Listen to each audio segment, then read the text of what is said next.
धन्यवाद. तर मागील व्हिडिओमध्ये आपण स्टार्ट केला होता सेंट्रिपिटल फोर्स. सेंट्रिपिटल फोर्सची डेफिनेशन सांगितली आहे. डायरेक्शन जी आहे ती towards the centre and along the radius. त्याचं एक्झाम्पल आपण लेमनचं दिलेलं आहे. Second, centrifugal force directions away from the centre आहे आणि अलॉंग द रेडियस. याचं एक्झाम्पल आपण पाहणार आहोत. तर एक्झाम्पल बघूया आपण. दोन ग्लास घेतलेले आहेत. ह्या ग्लासचे तोंड जे आहे ते एकमेकांना पॅक केलेले आहेत आणि त्यामध्ये दोन लेमन मी फिक्स केले.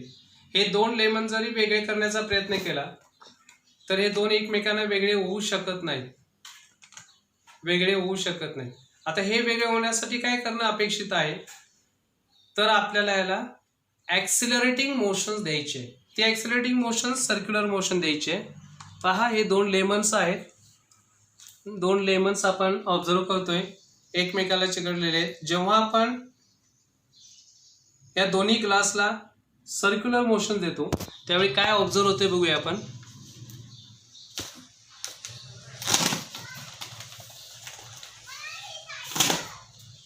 तर आता आपल्याला हे दोन्ही लेमन त्या सेंटर पासून बाहेर गेलेले दिसतील.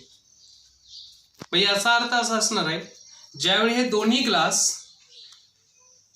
सर्क्युलर मोशन्स मध्ये असतील आणि ती मोशन जर ॲक्सिलरेटिंग मोशन्स असेल तर त्यावर दोन्ही लेमन वरती away from the force act झालेला असणार आहे.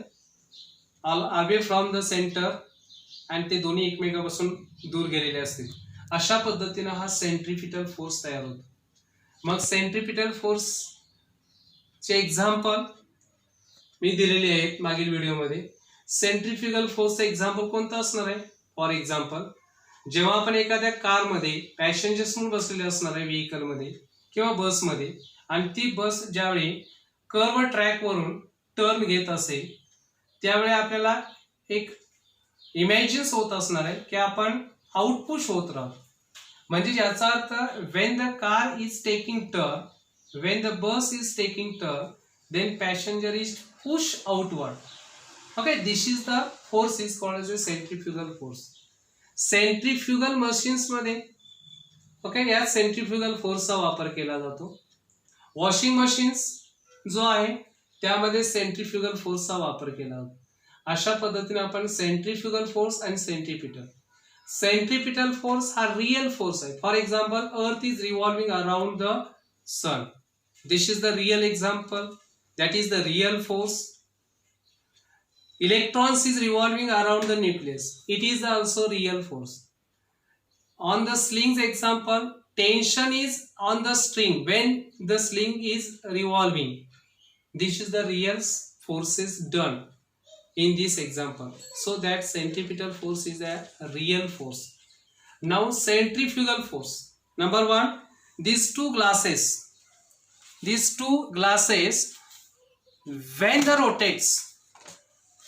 when the rotates is an accelerated motions, then it acts outward directions. When the bus is moves along the turn, then push outward. These are the forces is an imaginary forces. That imaginary forces is called as a pseudo forces. This centrifugal force is done accelerating motions. Centripetal force is done constant accelerating motions.